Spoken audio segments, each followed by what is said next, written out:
الحمد لله سبحان اللہ، ماشاء اللہ حضور۔ الحمد لله نحمده ونستعينه ونستغفره ونؤمن به ونتوكل عليه سبحان اللہ، سبحان اللہ۔ ونعوذ بالله من شرور أنفسنا ومن سيئات أعمالنا سبحان اللہ، سبحان اللہ، سبحان اللہ۔ من يهده الله فلا مضل له ومن يضلل فلا هادي له سبحان اللہ، وأشهد أن لا إله إلا الله وحده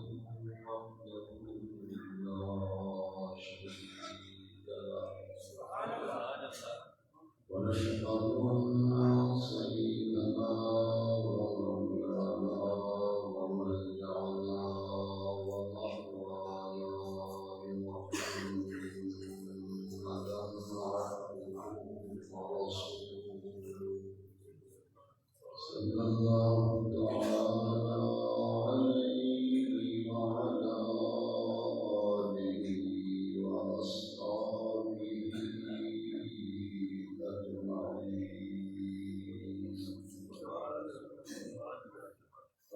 أما بعد فأعوذ بالله من الشيطان الرجيم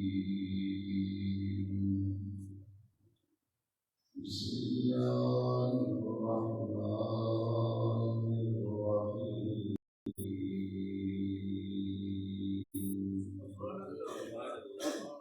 ولقد نصركم الله ببدر وأنتم أذلة سبحان اللہ، فاتقوا الله لعلكم تشكرون سبحان اللہ، سبحان اللہ۔ صدق الله مولانا العظيم إن الله وملائكته يصلون على النبي يا أيها الذين آمنوا صلوا عليه وسلموا تسليما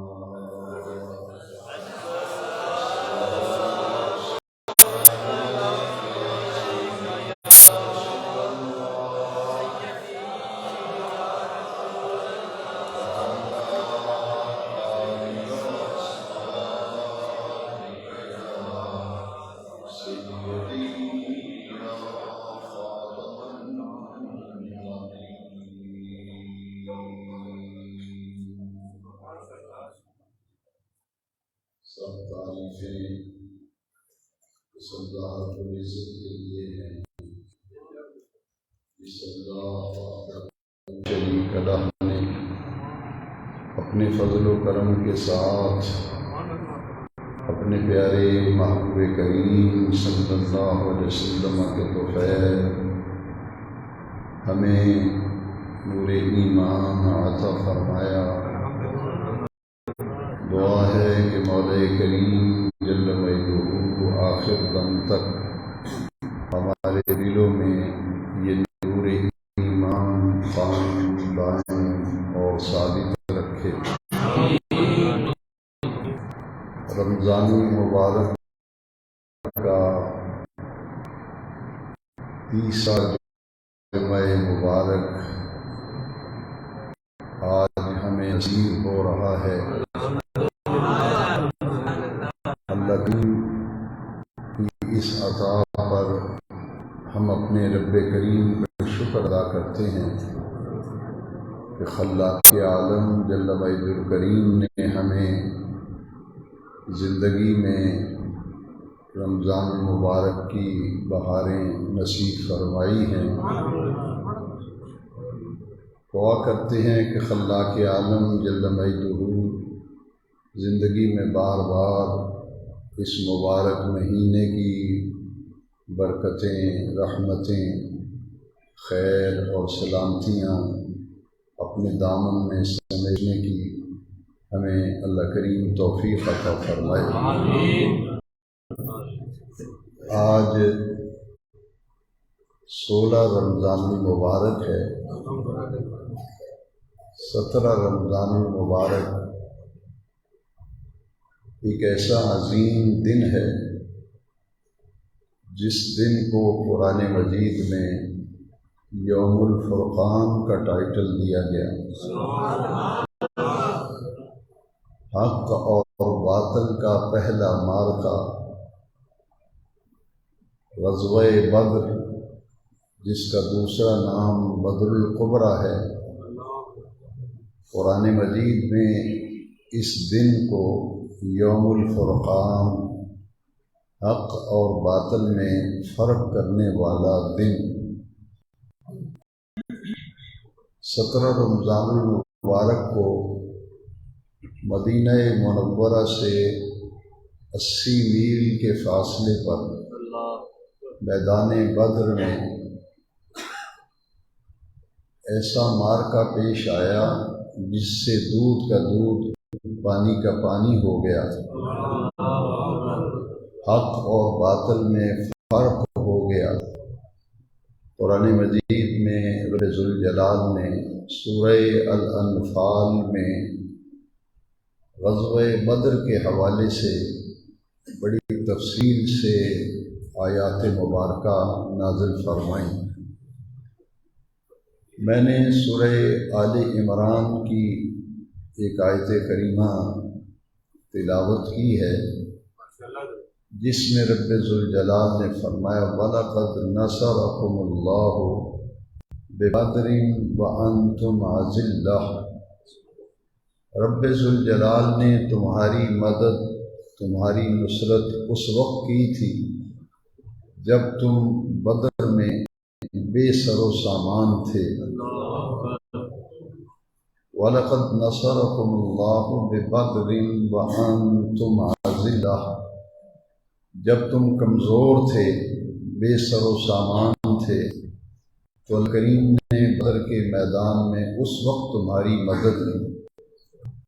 وَاتَّقُوا اللَّهَ، اور اللہ سے ڈرتے رہا کرو، لَعَلَّكُمْ تَشْكُرُونَ، اس امید پر تاکہ تم اپنے رب کریم کے شکر گزار بندے بن جاؤ۔ اس غزوہ بدر میں مسلمانوں کی تعداد 313 تھی اور کفار کا لشکر 3 گنا زیادہ 1000 افراد پر مشتمل تھا، اور مسلمان کے پاس 313 آدمیوں کے پاس صرف 8 تلواریں تھیں، صرف 8 تلواریں، اور صرف سواری کے لیے 2 گھوڑے تھے اور 6 زرہیں تھیں۔ اس بے سر و سامانی کے عالم میں ساز و سامان جنگ کی کمی، اور پھر اہل ایمان کا 8 پہر کا روزہ تھا، تو روزے کی حالت میں یہ جنگ، یہ غزوہ بدر کے میدان میں پیش آیا۔ یہ ہجرت کا دوسرا سال تھا کہ نبی کریم علیہ السلام مکہ المکرمہ سے ہجرت فرما کر جب مدینہ شریف تشریف آئے تو ایک باقاعدہ ریاست قائم ہو گئی۔ اسے 2 سال گزر گئے تھے، دوسرا سال تھا ہجرت کا۔ اہل مکہ نے حضور کی مکی زندگی میں کوئی ایسا ظلم، کوئی ایسا ستم جو روا رکھا ہو، نبی کریم علیہ السلام کی ذات اقدس پر، حضور کے صحابہ پر، جو ایمان لانے والے تھے ان پر عرصہ حیات تنگ کر دیا گیا، ان کا یہ ہو گیا۔ اسی مکہ شریف کو خیر بات کہہ کر حضور مدینہ شریف ہجرت گئے، اور اللہ کریم نے اہل مدینہ کے دل حضور کے لیے کھول دیے، اور کریم علیہ السلام کا ایسا ساتھ دیا، پوری ایک ریاست قائم ہو گئی۔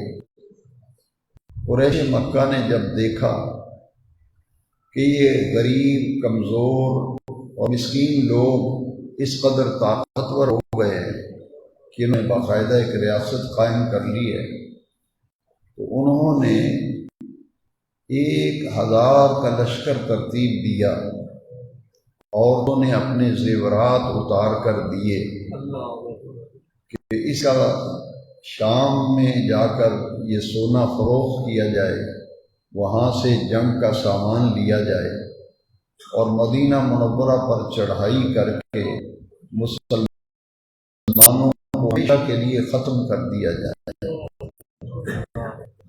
جو مدینہ منورہ میں منافقین تھے انہوں نے قریش مکہ سے ساز باز کی کہ یہ تو چند لوگ ہیں اور ہیں بھی غریب اور کمزور لوگ ہیں، مالی حالت ان کی اچھی نہیں، تو ان کو ختم کرنا کوئی مشکل نہیں۔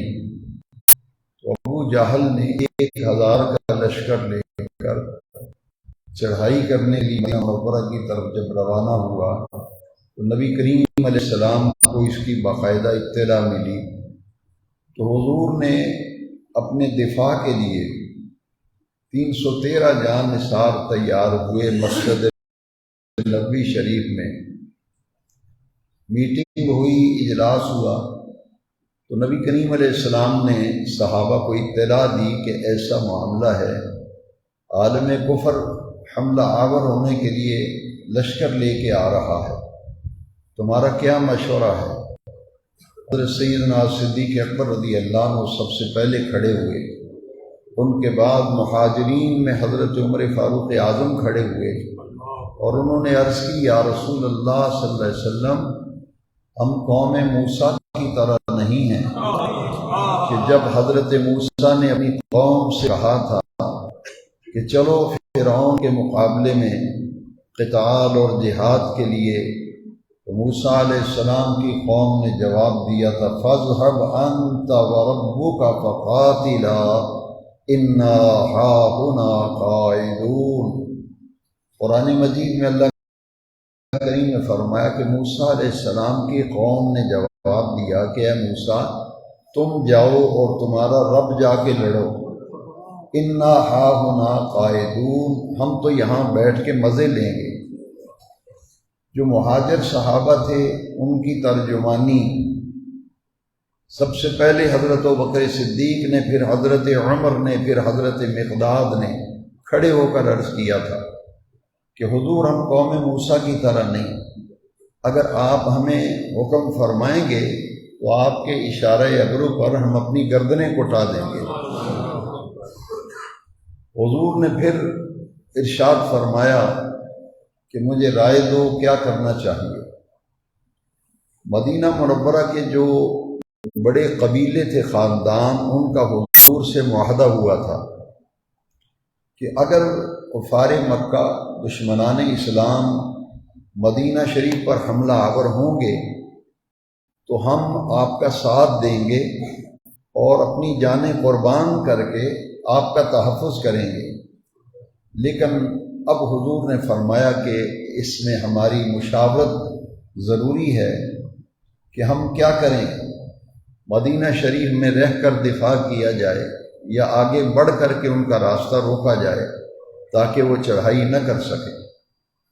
وہ حضرت سعد بن عبادہ رضی اللہ عنہ کھڑے ہوئے، انہوں نے کہا، حضور، ہم آپ کے ساتھ ہیں، جہاں آپ حکم فرمائیں گے ہم چلیں گے، یہاں تک کہ سمندر میں چلانگے لگنے کا بھی آپ حکم دیں گے تو ہم کا ساتھ نہیں چھوڑیں گے۔ یہ بڑی بھر جماعت 313 اور وہ 1000، اتنا بڑا لشکر تھا کہ جو حملہ آور ہونے کے لیے نکلا تھا۔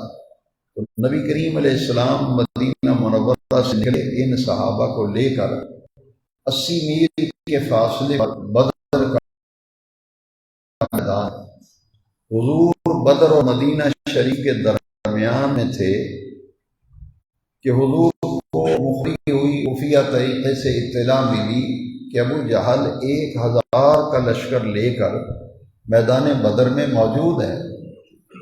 نبی کریم علیہ السلام جب بدر کے میدان میں پہنچے تو وہاں کفار مکہ قریش مکہ کا لشکر جو ہے پڑاؤ ڈالے ہوئے تھا، وہاں خیمہ زن تھے۔ تو نبی کریم علیہ السلام بھی 12 رمضان المبارک کو سن 2 ہجری کو مدینہ شریف سے چلے تھے، اور نبی کریم علیہ السلام 16 رمضان شریف کو بدر میں پہنچے تھے۔ تو رات بھر نبی کریم علیہ السلام جائزہ لیتے رہے کہ کفار کے لشکر کی تعداد قائم ہو، کون کون لوگ آئے ہیں۔ تو حضور نے صحابہ کرام کی ڈیوٹی لگائی کہ وہ جا کر کے سارے حالات کا پتہ کر کے بتائیں۔ جب یہ پتہ کرنے کے لیے گئے تو کفار کے 2 آدمی جو جاسوسی کر رہے تھے وہ ان کے ہاتھ آ گئے، تو نبی کریم علیہ السلام کے پاس لایا گیا۔ تو حضور نے ان سے پوچھا کہ بتاؤ کتنی تعداد ہے؟ تو انہوں نے کہا کہ 1000 کے قریب ہوں گے۔ فرمایا کون کون آیا ہے؟ تو انہوں نے بتایا کہ ابو جہل آیا ہے، عتبہ آیا ہے، شیبہ آیا ہے، ولید آیا ہے، امیہ بن خلف آیا ہے۔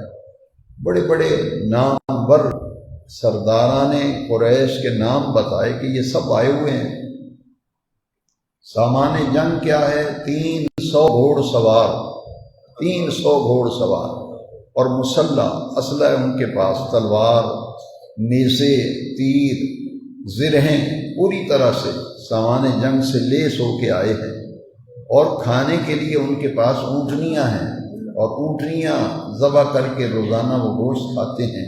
ادھر 8 پہر کا روزہ تھا، 313 نفوس قدسیہ تھے، اور پورے لشکر میں صرف 8 تلواریں، 2 گھوڑے، 6 زرہیں۔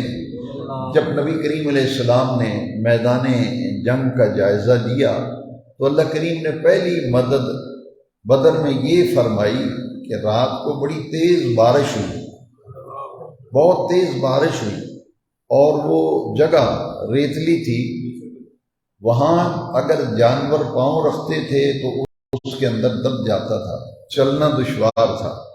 تو اللہ کریم نے پہلی مدد یہ فرمائی بدر میں کہ بارش نازل ہوئی، اور وہ جہاں ریتلی جگہ تھی وہ پختہ جگہ ہو گئی، اور ٹھنڈی ہوا چلی۔ صحابہ کرام تھکے ہوئے تھے، کئی دن کا سفر اور روزہ، ایسی نیند طاری ہوئی۔ تمام صحابہ کرام نے رات بھر بڑے سکون سے آرام کیا، اور اللہ کریم نے ان پر نیند کا غلبہ کر دیا۔ سیدنا صدیق اکبر رضی اللہ عنہ نے ایک چھپر بنوایا کہ نبی کریم علیہ السلام اس چھپر کے نیچے تشریف رکھیں گے، اور یہاں سے میدان جنگ کا مشاہدہ کر کے حضور ہدایات دیں گے۔ آج بدر میں اسی جگہ ایک بڑی خوبصورت مسجد بن گئی، اس مسجد کا نام بھی مسجد عریش رکھا گیا، کیونکہ ایک چھپر سا تھا، حضور وہاں تشریف فرما تھے۔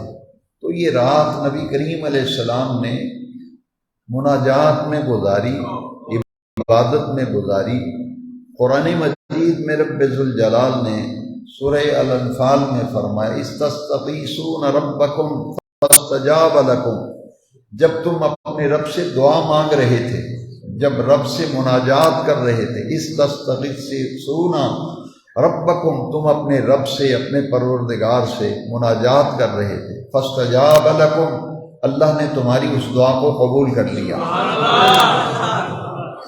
وہ دعا کی تھی حضور اللہ کریم کی بارگاہ میں عرض کرتے ہیں کہ باری تعالیٰ اسلام کے تحفظ کے لیے اور دین کی بات کے لیے میرے پاس جتنی دولت میں نے جمع کی تھی وہ یہ 313 نفوس قدسیہ ہے۔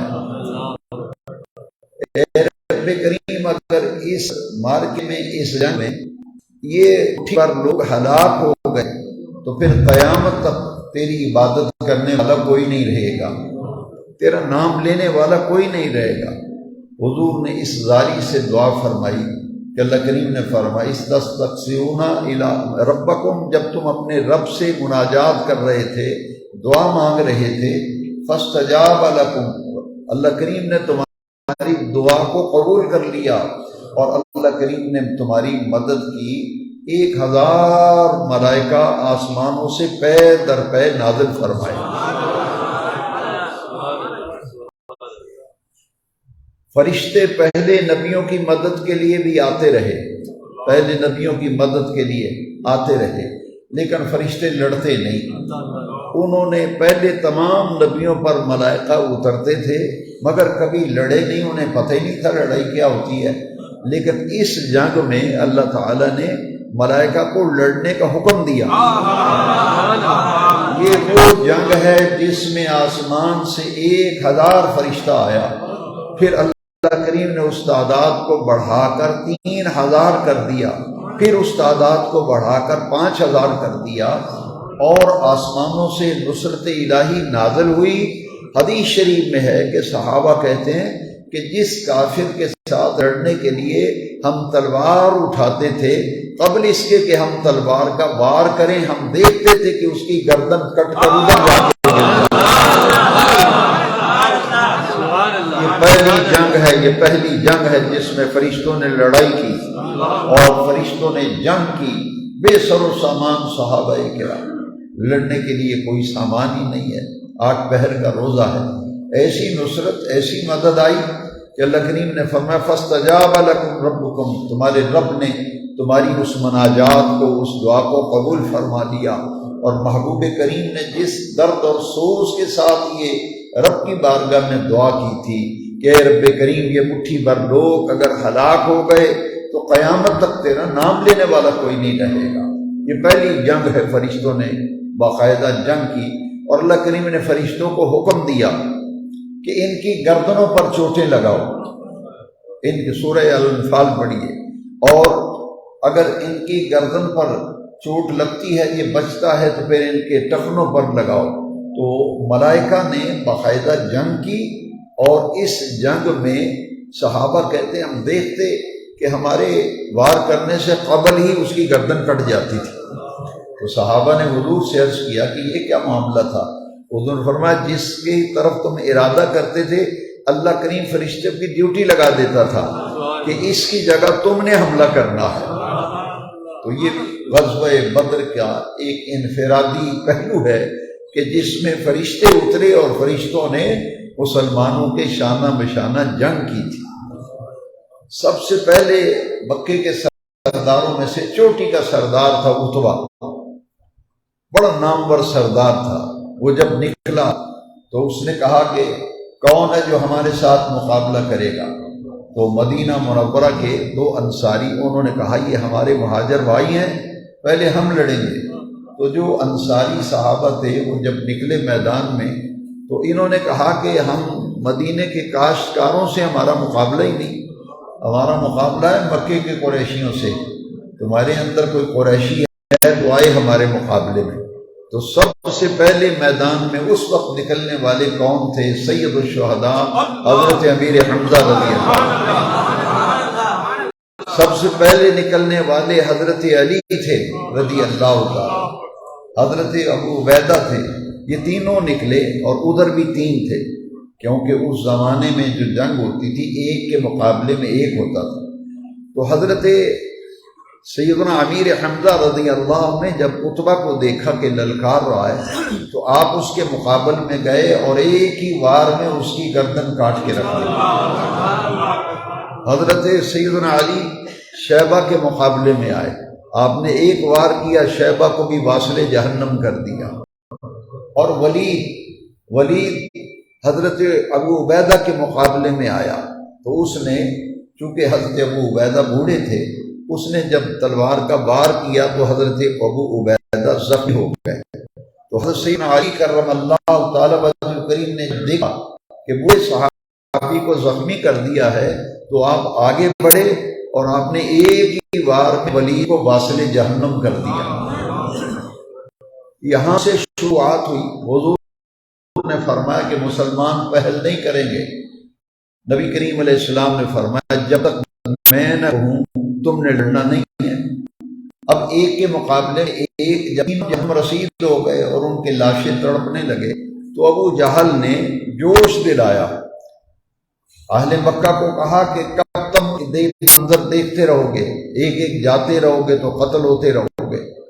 تو اللہ رب العزت نے ایسی مدد فرمائی کہ مدینہ منورہ کے دو چھوٹے چھوٹے ننھے مجاہد، ایک کا نام حضرت معاذ، ایک کا نام معوذ، ان کی والدہ کا نام تھا افرا، یہ افرا کے بیٹے تھے، اور ایک کاشتکار تھے ان کے والد، لیکن وہ پہلے فوت ہو چکے تھے۔ تو ان دونوں نے حضرت عبد الرحمن بن عوف سے پوچھا کہ چچا جان بتائیے ابو جہل کہاں ہیں؟ تو انہوں نے کہا کہ تم چھوٹے چھوٹے بچے، تمہیں ابو جہل سے کیا کام؟ تو انہوں نے کہا کہ ہم نے سنا ہے کہ وہ نبی کریم علیہ السلام کو گالیاں دیتا ہے، حضور کی بے ادبی کرتا ہے، تو ہم اسے چھوڑیں گے نہیں۔ انہوں کا بیٹا اس کے گرد تو ایک پورا دستہ اس کے باڈی گارڈ ہیں، محافظ ہیں، اس نے گھیرے میں لیا ہوا ہے، دستے نے حفاظت کر رہا ہے۔ تو انہوں نے کہا چچا جان یہ اسرائیل کا راستہ کب تک روکیں گے؟ یہ جو اس کے باڈی گارڈ ہیں یہ کب تک اسرائیل کا راستہ روکیں گے؟ انہوں نے کہا چچا جان دیر نہ کریے، جلدی بتائیے کون ہے ابو جہل؟ تو حضرت عبد الرحمن بن عوف رضی اللہ نے انگلی کا اشارہ کیا، فرمایا بیٹو وہ جو چھتری کے نیچے کھڑا ہے نا یہ ابو جہل ہے۔ اس کے ارد گرد لوگ تھے تلواریں لے کے کھڑے تھے، یہ ننھے ننھے مجاہد دونوں ان کفار کے لشکر میں سے گزرتے گزرتے ابو جہل تک پہنچ گئے۔ جب گئے تو پہلا وار انہوں نے کیا کہ گھوڑے کی ٹانگ پہ وار کر کے کاٹا تو ابو جہل نیچے گر گیا۔ جیسے نیچے گرا تو شہباز کی طرح جھپٹے، اور انہوں نے دیکھتے ہی دیکھتے ابو جہل کو اتنا زخمی کر دیا، اتنا زخمی کر دیا کہ وہ ادموا ہو کر کے زمین پہ گر گیا۔ جب گرا تو ان دونوں بچوں پر حملہ ہو گیا۔ حضرت معاذ رضی اللہ تعالیٰ جو ہیں ان کا بایاں بازو جو ہے وہ کٹ گیا اور لٹک رہا تھا یہاں سے۔ حضرت معوذ جو ہیں انہیں شہید کر دیا گیا۔ تو حضرت عبداللہ ابن مسعود رضی اللہ عنہ حضور کے صحابی ابو جہل کو دیکھنے کے لیے آئے کہ اس کی کیا کیفیت ہے۔ جب آئے تو وہ سانس لے رہا تھا، آخری سانس تھے، تو آپ اس کے سینے پہ چڑھ کے بیٹھ گئے حضرت عبداللہ ابن مسعود رضی اللہ تعالیٰ۔ فرمایا ہمارے ساتھ جو رب نے وعدہ کیا تھا وہ تو پورا ہو گیا، بتا تیرے ساتھ جو رب نے وعدہ کیا تھا وہ پورا ہوا یا نہیں ہوا؟ اس نے کہا کہ مجھے افسوس ہے کہ میں کسی چودھری کے ہاتھوں مارا جاتا، کسی نامور آدمی کے ہاتھوں مارا جاتا، مجھے افسوس ہے کہ میں مدینہ کے دو کاشتکار کے چھوٹے چھوٹے بچوں کے ہاتھوں قتل ہوا۔ اتنی تذلیل ہوئی اس کی۔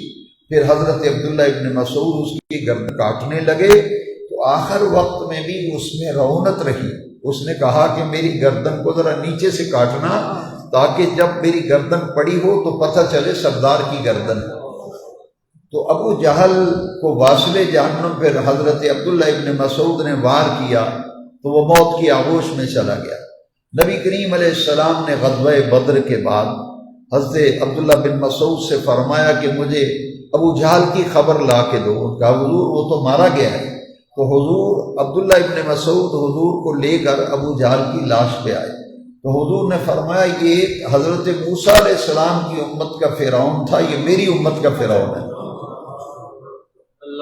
اللہ کریم نے ایسی مدد فرمائی، ایسی نصرت فرمائی، ملائکہ نے جنگ کی۔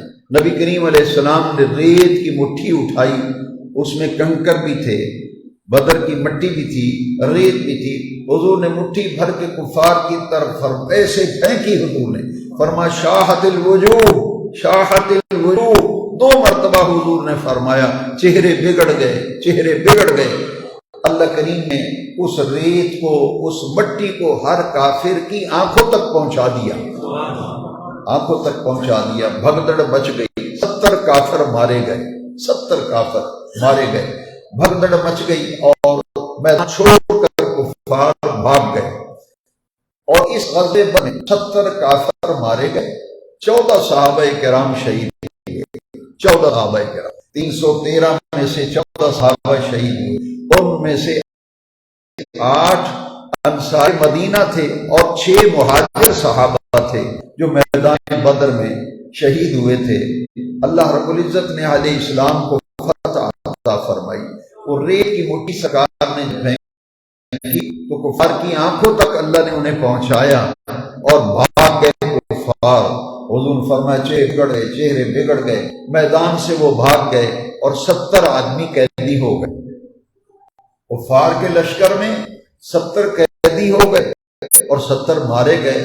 ہمارے 14 حضور کے جان نثار صحابہ، 8 انصار مدینہ، 6 مہاجر صحابہ، کل 14 صحابہ بدر میں شہید ہوئے تھے۔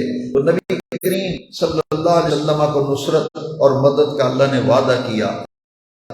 تو جب ریت کی مٹھی حضور نے پھینکی تو قرآن مجید میں اللہ کریم نے اسی وقت آیتیں نازل فرما دی، وَمَا رَمَيْتَ إِذْ رَمَيْتَ وَلَٰكِنَّ اللَّهَ رَمَىٰ۔ اے محبوب، یہ ریت اور کنکر آپ نے کب پھینکے ہیں؟ یہ تو اللہ نے پھینکے ہیں۔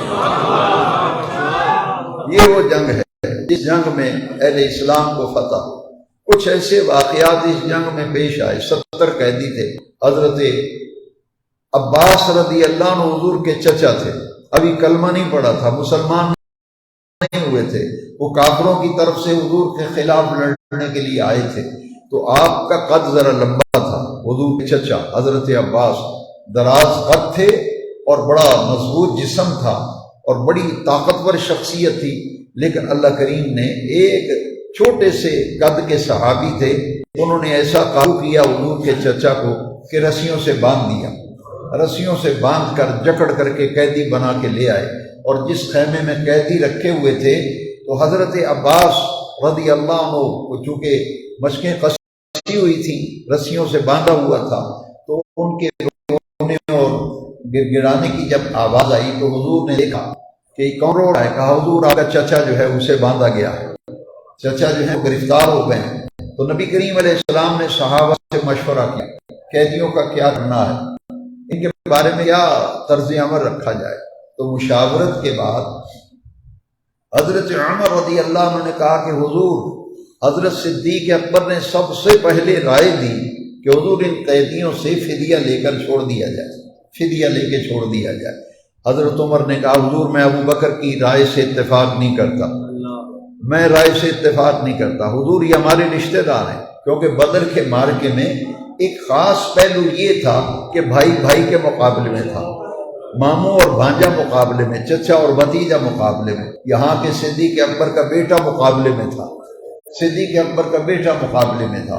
ایک دن گھر میں بیٹھے ہوئے صدیق اکبر کا بیٹا کہتا ہے ابا جان، بدر میں آپ میری زد میں آ گئے تھے لیکن میں نے باپ سمجھ کے چھوڑ دیا۔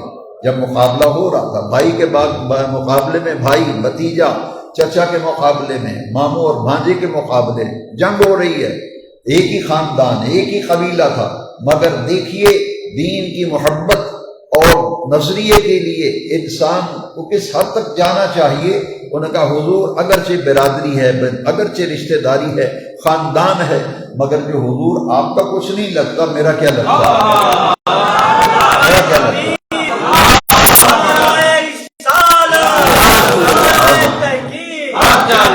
بیٹے کہتے ہیں ابو بکر صدیق ابا آپ جنگ میں میری ٹارگٹ پہ تھے، میں چاہتا 1 منٹ میں قتل کر دیتا، اور میں وہ تو تھا باپ سمجھ کے تو نے مجھے چھوڑ دیا، کبھی میرے ٹارگٹ پہ آتا نا تو بیٹا ہونے کے لحاظ کبھی نہ کرتا، رسول اللہ کا دشمن سمجھ کے تیری گردن اڑا دیتا۔ حضرت عباس صدیق اکبر کہتے ہیں کہ فدیہ لے کے چھوڑ جائے، حضرت عمر کہتے ہیں میں اس رائے سے اتفاق نہیں کرتا، حضور جو جس کا رشتہ دار ہے اس کے حوالے کر دیں، اسے وہ قتل کرے، حضور جو میرے رشتہ دار ہیں، میرے رشتہ دار پہلے وہ میرے حوالے کریں، میں ان کو قتل کرتا ہوں، ان کو چھوڑنا نہیں ہے۔ مکے میں تھوڑے ظلم کیے انہوں نے، اور پھر یہ مٹانے کے لیے مدینہ میں بھی چین سے نہیں بیٹھنے دیتے۔ اب کیا ہوا کہ اللہ کریم جل مجدو کی رائے اور اللہ کریم کے حکم کے مطابق ہی حضور بولتے ہیں، تو نبی کریم علیہ السلام نے فدیے کی رائے کو پسند کیا، فدیے کی رائے کو، صدیق اکبر کی رائے۔ تمام قیدیوں سے کہا کہ لو فدیہ دو اور رہائی پاؤ، فدیہ دو رہائی پاؤ۔ اب ایک ایسے صحابی جو کہ حضور کی خدمت میں حاضر تھے، وہ کہتے ہیں کہ میں نے دیکھا حضور نے حضرت عباس سے کہا چچا فدیہ دو رہائی پاؤ، انہوں نے کہا پیارے بھتیجے تم جانتے ہو میرے پاس کوئی مال نہیں ہے، میرے پاس کوئی دولت نہیں ہے، تو پھر یہاں سے دوں؟ حضور مسکا کہا آتی تھا چچی کو جو سونا دے کے آئے ہو، برات دے کے آئے ہو، اور کہا تھا اگر زندہ بچ کے آ گیا تو یہ سونا میں لے ہوا، اگر بدر میں مارا گیا تو یہ بیچ کر بچوں کی پرورش کر لے۔ تو چچا جان وہ جو آتی دفعہ سونا اور زیور دے کے آئے چچی کو، اس کا کیا بنے گا؟ حضرت عباس کہتے ہیں، وہ خود بیان کرتے ہیں، کہتے ہیں میرے دلوں سے پاؤں تلے سے زمین نکل گئی، کیونکہ میں تو حضور کی نبوت کے بارے میں شک شبے میں مبتلا تھا، میں نے نبی نہیں مانتا تھا، اور لیکن میں تو اس بات پہ حیران رہ گیا کہ میں تو ان کی نبوت کے بارے میں شک کرتا ہوں، لیکن یہ مجھے وہ بات بتا رہے ہیں جو میری بیوی اور میرے سوا کسی کو علم نہیں، کسی کو علم نہیں، تو ان کو کیسے پتہ چل گیا؟ تو انہوں نے کہا حضرت عباس نے ابھی مسلمان نہیں ہیں، کہتے ہیں بھتیجے کی باتیں بعد میں کرتے ہیں، یہ بتاؤ تمہیں پتہ کیسے چلا؟ تمہاری چچی تھی، تمہارا چچا تھا، دوسرا آدمی نہیں تھا، پتہ کیسے لگا؟ حضور نے فرمایا جس رب نے نبی بنایا اس رب نے بتلایا۔ حضرت عباس نے کہا کہ دیر نہ کرو کلمہ پڑھاؤ تو مسلمان بنا۔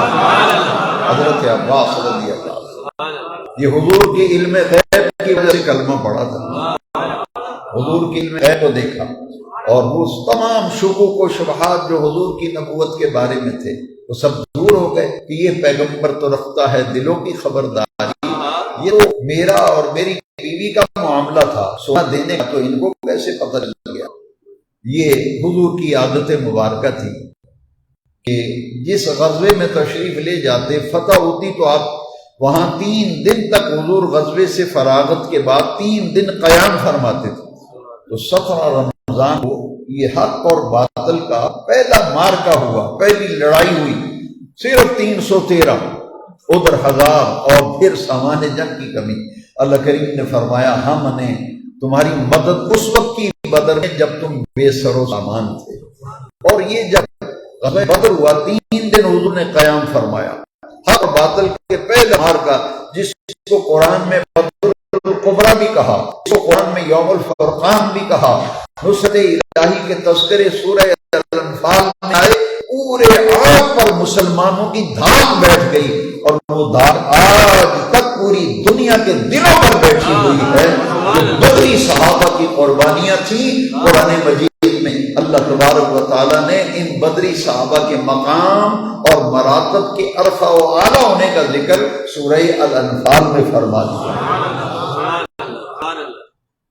اور حضور نے کیا فرمایا تھا بدری صاحب؟ اللہ ان سے اتنا راضی ہوا، فرمایا افعلوا ما شئتم، افعلوا ما شئتم، آج کے بعد تم جو کچھ مرضی کرتے پھرو، اللہ نے تمہاری زندگی بھر کی پچھلی ساری باتوں کو معاف کر دیا۔ افعلوا ما شئتم، افعلوا ما شئتم، افعلوا ما شئتم، یہ اللہ کو بڑے پیارے ہیں۔ ان بدری صحابہ کی ان کے تصدق اور ان کے توسل سے جو دعا مانگی جائے اللہ تعالیٰ قبول فرماتا۔ پھر 17 رمضان ام المومنین حضرت عائشہ صدیقہ رضی اللہ عنہ کا وصال، اور 20ویں روزے اعتکاف شروع ہو جاتا ہے، عصر کے وقت اعتکاف والوں کو مسجد میں آ جانا چاہیے، اور اعتکاف شروع ہوتا ہے غروب آفتاب کے ساتھ، تو غروب آفتاب سے پہلے جہاں اعتکاف بیٹھنا ہے وہاں آدمی پہنچ جائے، پھر سورج غروب ہونے سے پہلے پہنچنا ضروری ہے، اور پھر عید کا چاند نظر آنے تک اسی اعتکاف کی حالت میں مسجد میں رہے، تو 2 حج اور 2 عمروں کا ثواب ملتا ہے، جو اللہ کی رضا کے لیے آخری عشرے کا اعتکاف کرتا ہے۔ آخری عشرہ آ رہا ہے، آج 16 رمضان، کتنی تیزی سے دن گزر گئے، پتہ بھی نہیں چلا، 16 روزے پورے ہو گئے، چند دن باقی رہ گئے، تو آخری عشرے میں محنت دوسرے عشروں سے زیادہ ہے، یہ جہنم سے آزادی کا عشرہ ہے، اسی میں اعتکاف ہے، اسی میں لیلۃ القدر کی تلاش ہے، 21 رمضان کو حضرت مولانا علی کی شہادت ہے، تو یہ ساری باتیں ذہن میں رکھیں، آخری عشرے کے لیے تیاری کریں، اعتکاف بیٹھیں، اور جو اعتکاف نہ بیٹھ سکے زیادہ وقت ذکر اور عبادت کے لیے نکالیں، زندگی میں نہیں ہوتا یہ نہ حیا ہے، اس سے غنیمت جان کا کمر کس لو۔ حدیث شریف میں ہے کہ حضور بھی آخری اشرا جب آتا تھا حضور کمر بستہ ہو جاتے تھے، محنت زیادہ، کوشش زیادہ، عبادت زیادہ، ذکر زیادہ، رغبت زیادہ، دنیا کے معمولات میں کمی کر کے اللہ تبارک و تعالیٰ کی عبادت بندگی کی طرف رغبت زیادہ رکھو۔ اللہ سبحانہ و تعالیٰ ان تمام عبادات کو اپنی بارگاہ میں قبول فرمائے۔ اور یاد رکھیے 21 رمضان المبارک فجر کی نماز کے وقت مولا علی پاک شہید ہوئے تھے رضی اللہ تعالیٰ عنہ، تو آپ کی شہادت کے دن ہر سال اس جامع مسجد میں بڑی خوبصورت محفل ہوتی ہے، مولا علی کی بارگاہ میں خراج عقیدت پیش کرنا ہے، نذرانہ محبت پیش کرنا ہے۔ تو انشاءاللہ 21ویں رات کو 21 رمضان شریف شہادت ہے، تو 21ویں رات کو 20ویں روزے اور 21ویں روزے کی درمیانی رات یہ اس مسجد میں یوم شہادت سیدنا علی المرتضیٰ منایا جا رہا ہے، جس میں حضرت مولانا پیر سید فدا حسین شاہ صاحب حافظ آبادی سیدنا علی پاک کی شہادت بیان کریں گے، ان کے فضائل بیان کریں گے۔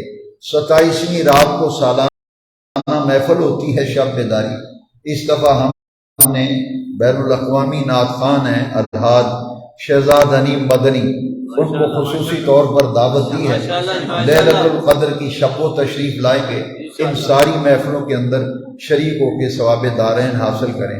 اور 23ویں روزے انشاءاللہ 23ویں روزے عصر کے بعد یہاں محفل ہوگی اور افطاری کا بھی انتظام ہوگا۔ نقشبندی آئرن سٹور والے الحمدللہ وہ افطاری کراتے ہیں، تو اس دفعہ 23 رمضان شریف کو محفل رکھی ہے، عصر سے مغرب تک مختصر محفل ہوگی اور افطاری ہوگی۔ اللہ توفیق دے تو اس میں بھی شرکت کریں۔ یہ جان رحمت مجلہ جو ہے ہر 3 مہینے بعد آپ کی خدمت میں پیش کیا جاتا ہے۔ رمضان شریف کے حوالے سے حضرت سیدنا امیر حمزہ کے حوالے سے خواتین کی تربیت کے لیے، بچوں کی تربیت کے لیے اس میں بہترین مضامین ہیں۔ حضرت خواجہ معین الدین چشتی اجمیری رضی اللہ عنہ جب آپ قرآن مجید ابتدائی دور میں حفظ کرتے تھے تو آپ کو قرآن شریف حفظ نہیں ہوتا تھا، یاد نہیں ہوتا تھا، تو خواب میں نبی کریم علیہ السلام کی زیارت ہوئی، فرمایا معین الدین کیوں پریشان ہے؟ حضور میں قرآن مجید حفظ کرتا ہوں، مجھے حفظ نہیں ہوتا۔ تو حضور نے فرمایا سورہ یوسف پڑھا کرو، تمہیں حفظ ہو جائے گا۔ سورہ یوسف پڑھا کرو، سورہ یوسف۔ یہ شاہ نصیر الدین چراغ دہلوی رحمۃ اللہ علیہ، انہوں نے اس میں درس قرآن و حدیث کہ جس کو قرآن، جو بچہ قرآن حفظ کر رہا ہے اسے حفظ نہیں ہو رہا، منزل نہیں یاد ہوتی، قرآن شریف آپ میں سے کوئی بندہ کوئی صورت یاد کرتا ہے، یاد نہیں ہوتی، اس کا طریقہ کیا ہے؟ یہاں اس میں لکھا ہے سورہ یوسف کثرت میں اس کی تلاوت کرو تو قرآن مجید حفظ ہونا شروع ہو جائے گا۔ تو یہ تبلیغ کا ایک بہترین ذریعہ، تقریر کے ساتھ ساتھ تحریر بھی ہے۔ نماز جمعہ کے بعد مسجد کے دروازے پر یہ رسالہ جان رحمت آپ کو دستیاب ہوگا۔ جاتی دفعہ ایک رسالہ ضرور خرید کے لے جائیں، جن کو اللہ کریم نے مالی اعتبار سے وسعت دی ہے تو 4 5 رسالے لے جاؤ۔ رمضان شریف کا مہینہ ہے، پڑھے لکھے دوستوں میں تقسیم کرو، صدقہ جاریہ بن جائے گا۔ وما علینا الا البلاغ المبین۔